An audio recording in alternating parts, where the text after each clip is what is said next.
Hello, I'm Brian Fox. Welcome to I Hate Rock Music. And today I want to talk about the band May Blitz. And like so many other bands, the first time I came across them was in the cutout bins. I was probably about 15 or 16. Came across the album in the bins and thought the cover was interesting and they looked intriguing. I didn't really know anything about them. I bought it probably for less than $1. And I took it home, and like so many other great records I discovered that way, I was really blown away. And so I can say that I've been a fan for uh, over 50 years. And back in the days before the internet and YouTube, of course, it was really hard to find out that they had a second album. So it was probably another 10 years before I found out they actually had a second album released only in the UK. But completely intriguing band. First, of course, I'll go through the history. Tony Newman was out of the Jeff Beck group after recording the album Beck Ola, and he formed a new band. And so it was his band, and it really shows when you listen to their material. It really allows him to stretch out and show everything he can do on the drums, which is a considerable amount. And there's conflicting information out there that supposedly the first version of May Blitz included the rhythm section from Baker Lou, Terry Poole, and Keith Baker, and that is not true. Um, there was never another drummer. The band was formed by Tony Newman, and he held auditions that it was suggested that he form his own band, and he held auditions, and Dave Black got the gig. And then Dave Black was actually from Vancouver, Canada, or Victoria, Canada, and he sent for his friend Reed Hudson to be the bass player. And so the lineup of May Blitz was formed with Dave Black, Reed Hudson, and Tony Newman. And they toured around Europe quite a bit. A lot of gigs they played with Black Sabbath. They would have been received fairly well by the Black Sabbath crowd. And they even did a short tour in 1971 in the U.S. opening for the Beach Boys.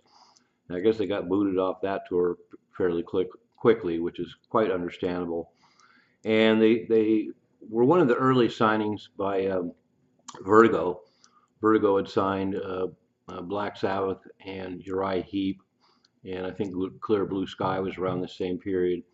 And in the U.S., they got picked up by Paramount Records, and so really kind of odd some ways that May Blitz would be released in the U.S.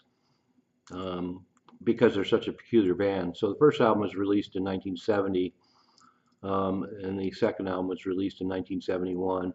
And there's actually a U.S.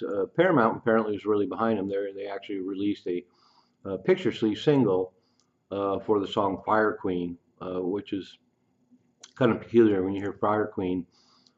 It's probably one of the more straightforward, accessible tunes that May Blitz did, but still hardly qualifies as a single.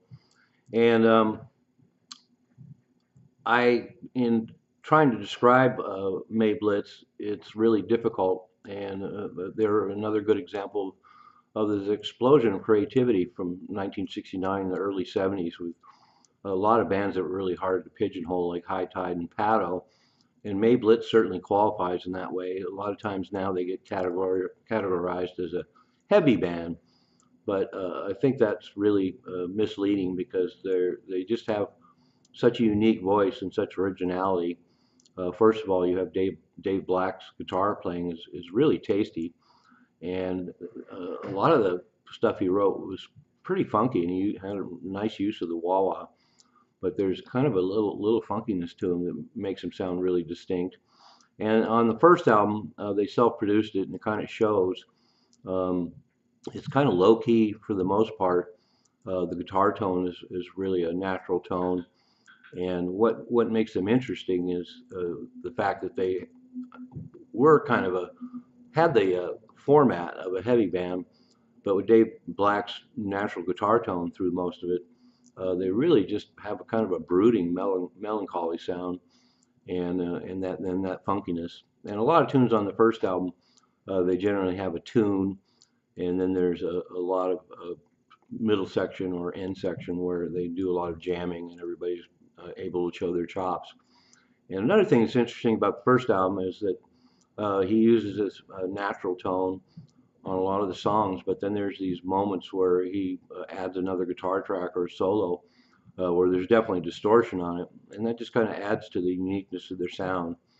And then another thing is there's several acoustic tunes on both the first and second album where it's a trio, but with acoustic guitar, and they managed to make a trio with acoustic guitar almost sound kind of heavy just because they're so creative.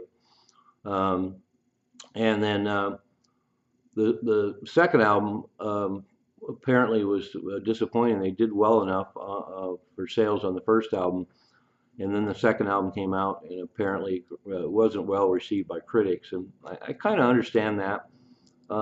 There isn't the complex arrangements you find on the first record, and the tunes are a little less direct.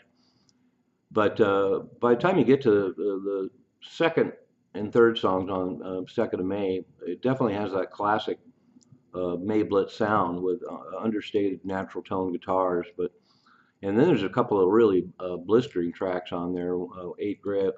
Eight Mad Grim Knits is one of them, and they're just straightforward jams, and they're pretty high powered compared to all the rest of the stuff May Blitz does or did, and insane guitar work. I mean, Dave Black was a very accomplished guitar player.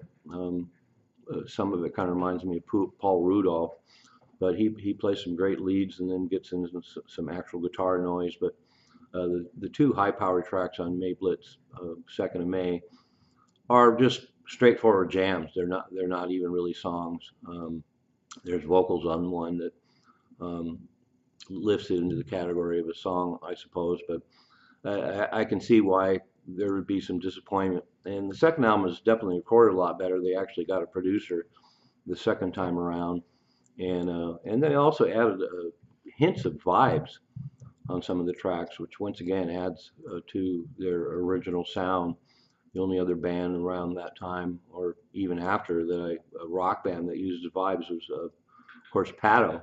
Pato used vibes very prominently because Ollie also played guitar and vibes, and so the overall sound of May Blitz is dark, it's brooding, it's melancholy, it's very original, and I can see over the test of time how they've been revered and become revered by collectors and music listeners who can appreciate just what a peculiar lane that May Blitz created for themselves. And in the last several years, a Live in Essen 1970 CD was released, and it shows pretty much what we expected. The fact that May Blitz was pretty much ear-splittingly loud live, and it's too bad there isn't an actual soundboard recording. There's a few other May Blitz bootlegs out there. There's one from Trenton, New Jersey, and there's one from Munich, but the sound quality is really bad on those. But that was it. Tony Newman, of course, moved on to Three Man Army and Boxer and played with Bowie. And Dave Black and Reed Hudson pretty much disappeared. I guess they moved back to Canada. And but they leave quite a legacy. And once again, I highly recommend them. Really just unusual, interesting band. A lot of complex arrangements. The vocals are not stunning, but they certainly fit the music.